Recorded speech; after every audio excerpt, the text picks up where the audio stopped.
You know, they turned down a bond law. A bond law is to check the cement. When you cement a well off, when you get it ready, you cement the hole of the well so the well don't come in on you, or don't seep behind the casing, or doesn't sneak up on you. Well, they turned the bond law down, they send the guys in. And that's from local guys they've been doing this for 40, 50 years. This company's been around for a long time, very strong company. They sent them in, they said no bond law. So who's at fault really? Where's MMS in all of this? If we spill a half a gallon of oil in the Gulf, they want to arrest us, and we trawlers, we fishing people. They want to arrest you, seize your boat and all. Here these guys are dumping millions of gallons, and there's somebody watching them, standing over their shoulder to make sure they don't screw up.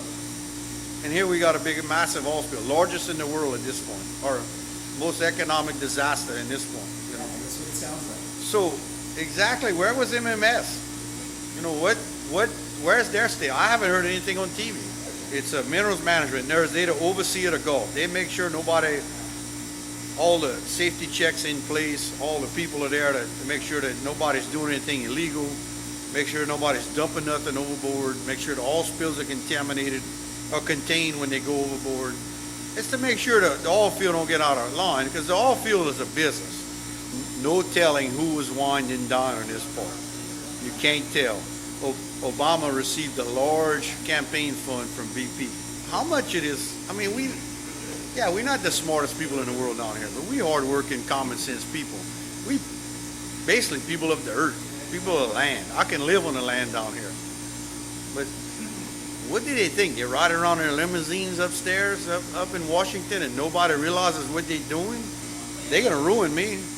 You know, 2 bad years, hurricane years, a bad economic year last year. The economy was down. Yeah, I mean, now we're finally seeing a profit. We're finally seeing some headway. We're seeing some nice seafood, big, pretty stuff. So it's like, Mother Nature's one thing, but man-made's another. I brought in new equipment to give me that little edge, to give me that niche, to make more money, it's more profitable. And here I am stuck with $60,000 of equipment that's idling. It's sitting there, equipment sitting here idling. Processing and separating crabs to make it more efficient, to make it a better product, to make things in life a little better for us. Recently? Yeah, the invoice is sitting on my desk, and the guy's calling me for the money. So I gave the bill to BP this morning. I said, BP, here, what you want me to do? The bank won't lend me the money, and I use the machine, so I'm kind of I gotta pay for it some kind of way. My credit rating is 7.77. I worked long and hard for that credit rating, and they, as far as they as BP, and our president is going to take that away from me. Yeah. I have a SBA loan previous from Katrina. Everything's working out fine. The money was useful. It came in at the right time. It helped the business along. It put us through a bad economy. It got me through the bad economy. I have to pay that loan back.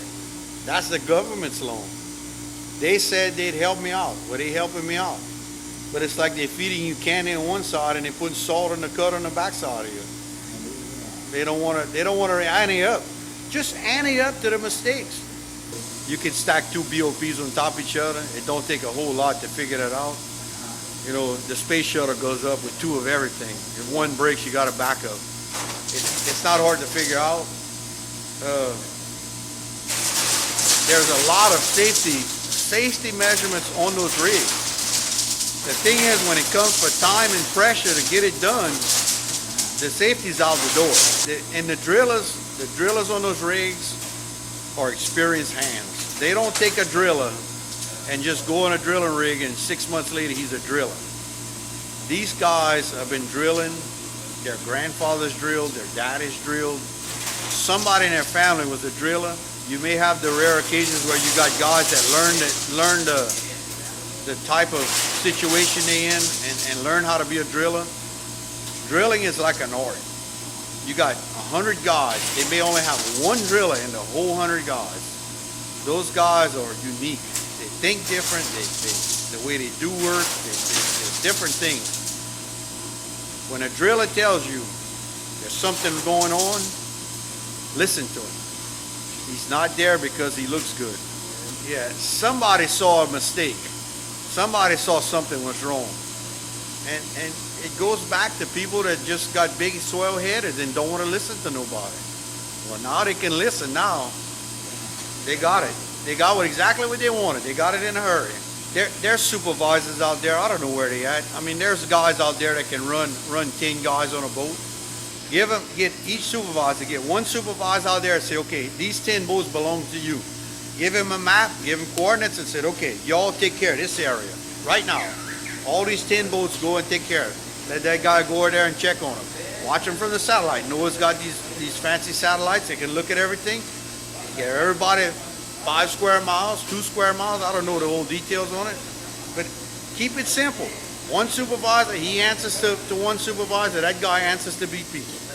No, you got all these guys tied up at the dock. They're all looking at each other, getting more depressed, more animosity is creating, and nothing's getting done.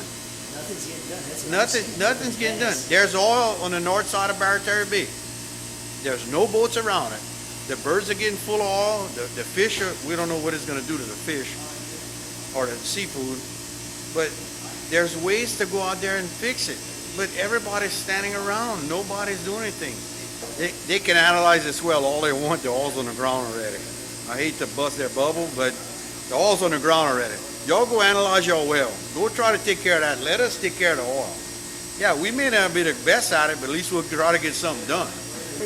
I was on a boat at 5 years old. I mean, I was on the outboard with my grandpa. I was on a trawl boat. When I was 5 years old, I could barely even knew what a fish was. You know, I've been around a boat since I'm little bitty. The job's not for me today, but I can run a crew. I can push a crew out there. I can tell them, okay, guys, this is what we're going to do. You know, there's plenty of people out there who want to work. They want to help themselves. Let us help ourselves. We can get more done helping ourselves than if everybody's tied up at the dock. Yeah, they're not even making decisions. They should have a BP man at every station. They have a boat. Somebody can make decisions and live with the decision he makes. I want to know where the book is to show us about those oil spills this large. Nobody got a book yet that wrote a book and said, we got a large oil spill. What do we do? Plan A, Plan B, Plan C. There's none out there. 2 BOPs. 2 BOPs. One on the bottom, one on top of it. Side by side, or one on top of each other, whatever you want to call it. The first one fails, close the second one. Very simple. 5,000 foot of water. We have the technology to go down 5,000 foot. We got the ROVs. We got some robots. We got the little monsters down there that can do all kind of weird things. Put 2 BOPs. The first one fails, shut the second one. A BOP is a blowout preventer. A BOP, what the BOP does, it has it has a lot of functions, but the 2 main functions is, if your pipe's in the hole, if your drill pipe's in the hole, you catch a kick or you get a kick on the well, you got a set of shear rams and you got a BOP. The BOP closes around the pipe, the shear ram shears the pipe off and closes off the well completely. We don't know what happened with this one. They may have cut the bladder in the BOP. A ram might have got bent. I'm not a mechanic, I'm not an engineer. Something went wrong. As a personal citizen of Fourche Parish, a personal resident, long-lived resident, 46 years old, 46 years here.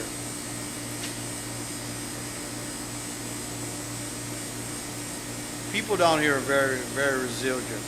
They'll come back. After Katrina, people didn't even know we existed down here. We picked ourselves back up. We never asked for help. We picked ourselves back up. We put our houses back together.